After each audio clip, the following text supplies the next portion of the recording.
Nangs Reborn.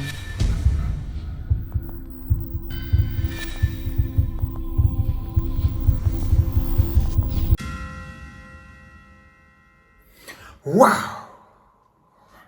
Bonjour Reborn, comment allez-vous? Si vous allez bien, c'est extraordinaire. Je suis très content de vous revoir aujourd'hui. Wouh! Ha! Dieu merci, nous sommes vivants. Et oui, avoir la vie, ce n'est plus facile. C'est que la grâce de Dieu. Écoutez, dans cette vidéo, nous allons découvrir quelque chose d'assez hors du commun. Une femme va témoigner, nous expliquer comment elle a fait la rencontre d'une personne qu'elle ne devrait pas rencontrer. Mais le problème, c'est que tellement son étoile brillait, elle est tombée sur cette personne. Regardez! Ça, c'est un truc hors du commun. Elle va tout nous expliquer. Elle va nous dire que cette personne, en réalité, était un homme mystique. Mais elle ne le savait pas. C'est plus tard. Elle va commencer par découvrir. Elle va tout nous expliquer. Hein? Histoire de vous dire, mes frères et sœurs, ce n'est pas tout ce qui brille que de l'or. Dehors, il existe des gens qui sont des chasseurs. Des gens qui chassent. Ils cherchent à voir des gens dont les étoiles brillent et ils sont parmi nous. Ces gens sont là, parmi nous. Écoutons ça. Il y a quelques années, il y a 2 ans, j'ai fait la rencontre d'un chrétien. Je ne savais pas qu'il était dans la Rose-Croix. Moi, je faisais mes courses à Bonono-Sadi. À un moment donné, je suis monté au carrefour des Émus parce qu'à l'époque, il y a 2 ans, je vivais à Koto. Je me suis arrêté au carrefour des Émus parce que moi, j'habitais loin à l'intérieur. Donc, arrivé au carrefour des Émus, je devais prendre la moto pour entrer. Donc, du coup, il me laissait un peu de pleuvoir. J'avais un cabas, j'avais mes lunettes et j'avais mon cache-nez. J'attendais la moto et tout. Je vois une voiture venir garer à côté de moi. Je vois un monsieur, il me dit, mais vous allez où? Il menace de pleuvoir, vous êtes sous la pluie. Je lui dis que je vais juste là devant, monsieur. Il dit, ok, je peux vous aider, je vous dépose. C'est vrai, si je donne certains détails, ça risque bon, je risque de me faire persécuter, mais je préfère donner certains petits détails pour prévenir mes soeurs. Parce que cet homme, il est dehors comme ça, mais il est dangereux. Il est court, noir. Si vous voyez un homme court, noir, il est droit là, faites très attention à lui, il vend les gens. Cet homme m'a porté, il m'a déposé chez moi. Avant même qu'il ne me dépose à la maison, lorsqu'il conduisait, il me disait, comment t'appelles, je voudrais faire ta connaissance. Moi, je suis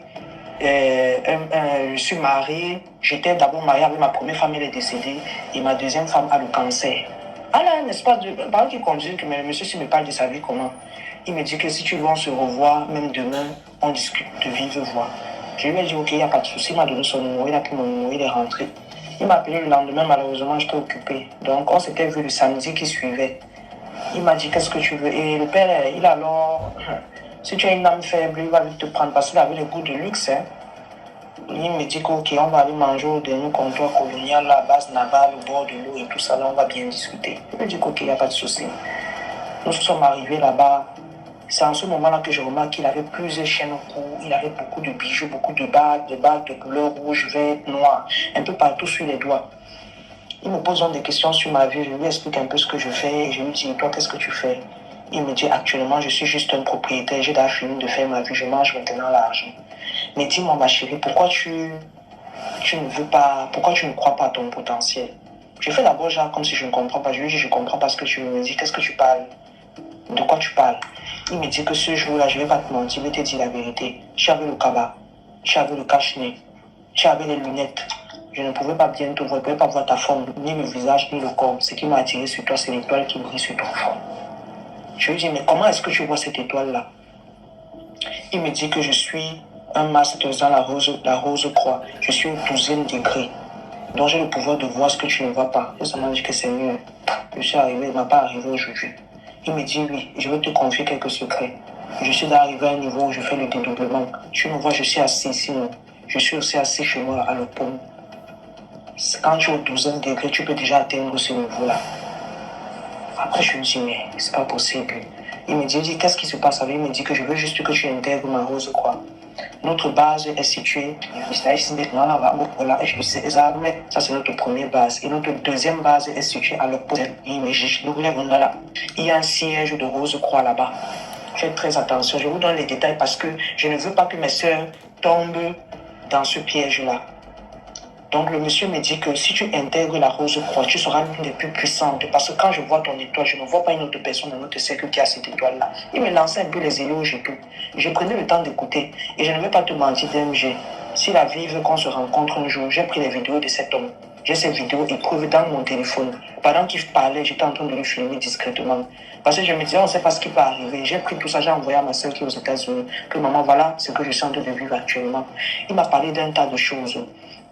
Et il m'a donné certains petits secrets de leur Rose-Croix. Il m'a dit que ma chérie, si un jour, toi et moi, on marche une semaine ensemble, une semaine successive, et que je ne porte que du blanc, sache que maman est proche. C'est ce qu'il m'a dit. C'est que maman est proche. Et j'ai déjà signé mon pacte à la Rose-Croix. Que lorsque je vais mourir, je vais renaître aux États-Unis, je serai un magistrat. C'est ce qu'il me dit. Le soir, là, dès qu'on finit de manger, il me dépose chez moi, il prend un livre, il me donne. Il me dit, lis ce livre. Au milieu de ce livre, il y a une page. Et cette page, c'est une fiche d'adhésion. Tu vas remplir toute cette fiche d'adhésion-là. Tu vas mettre mon numéro. C'est ça, c'est mon numéro d'identifiant. Et on va aller déposer à la banque, on va payer les frais d'adhésion. Les frais seulement, c'est moi qui vais payer. Mais tu vas me mettre comme ton parrain. Il y a plusieurs personnes qui envoient ces choses-là à la Rose-Croix, mais on ne leur répond jamais.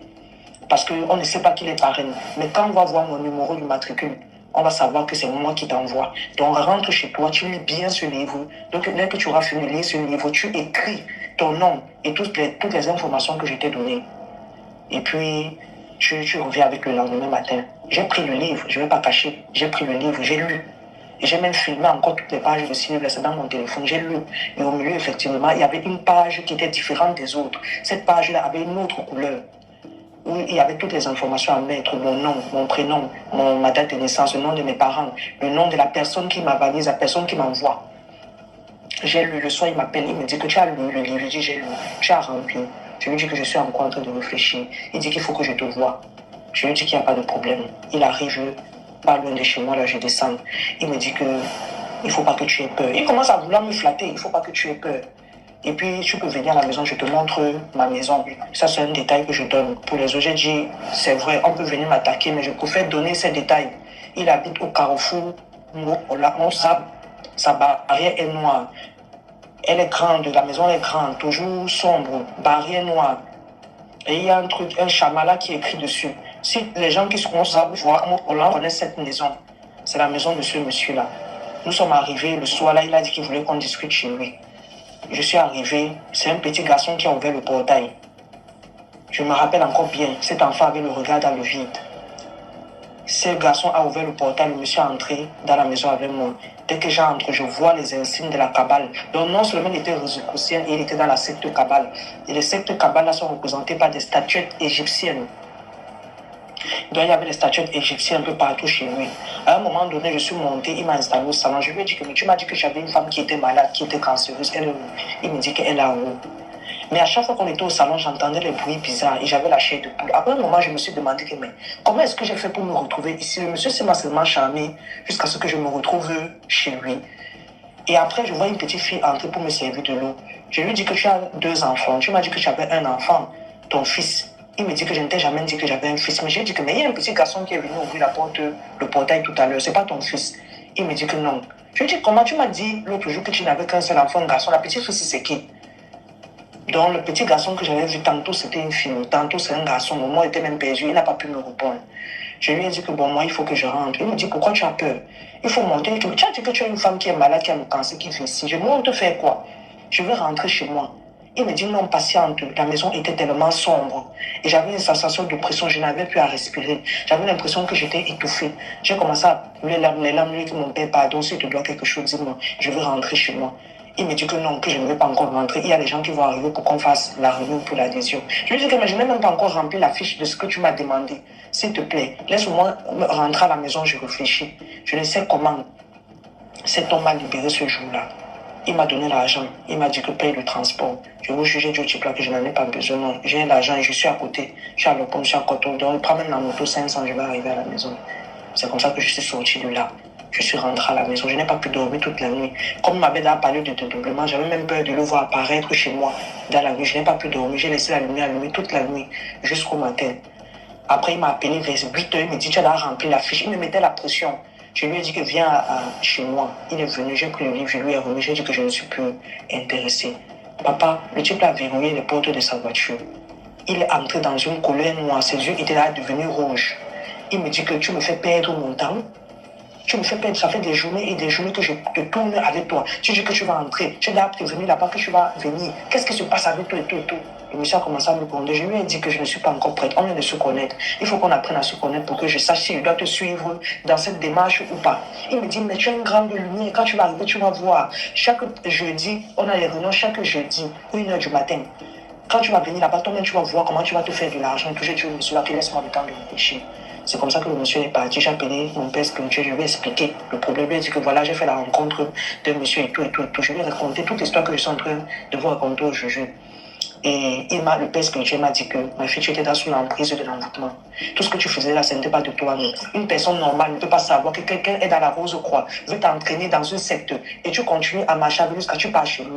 C'est parce que tu as une âme forte. Les filles qui ont les âmes faibles vont céder. Ce jour-là même, on ne sait pas peut-être quel esprit est venu bagarrer pour que tu sortes de sa maison. Donc, il faut faire très attention.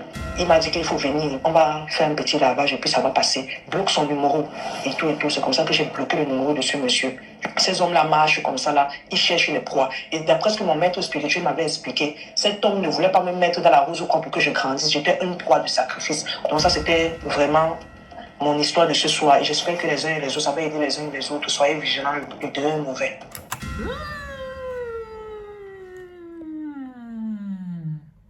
Soyez vigilants, le dehors est mauvais. Mes frères et soeurs, quand vous êtes à la maison, c'est bien. L'on est mieux que chez soi. Mais à partir du moment où vous mettez les pieds dehors, sachez que vous entrez dans un autre monde. Je dis bien, un autre monde. Et ce monde-là ne va pas vous plaire. Et ce monde-là ne va pas vous arranger. Là-bas, là, il y a des gens qui mangent l'homme. Il y a des gens qui mangent les gens. Et oui, eux sont là-bas de chercher comment faire pour mettre les gens dans les problèmes. Et quand vous observez, vous voyez que votre territoire brille, automatiquement, ces gens-là vont tout faire pour venir être votre ami.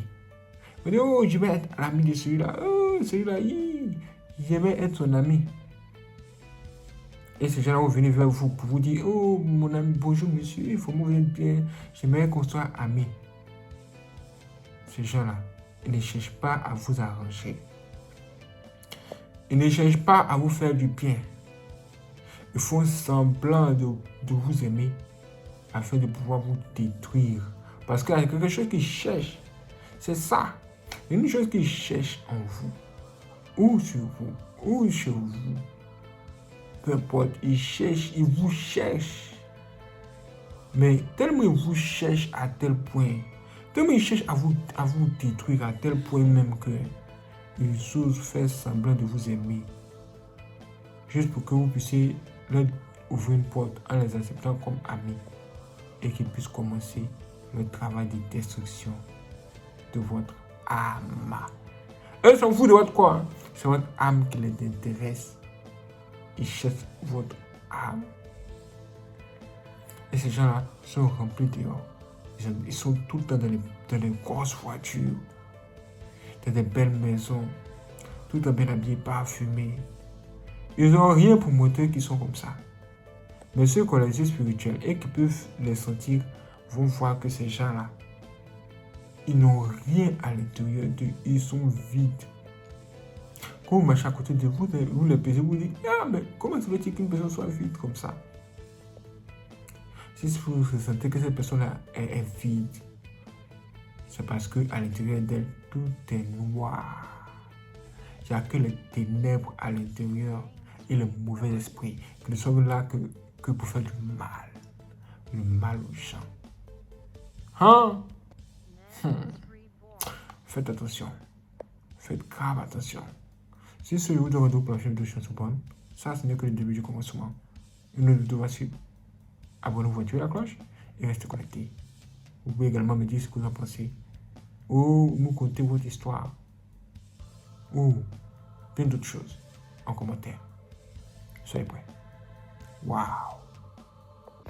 Waouh, c'est extraordinaire. Merci les frères et sœurs de regarder cette vidéo. Si vous n'êtes pas abonné, abonnez-vous, activez la cloche et n'hésitez pas à partager cette vidéo à tous vos amis.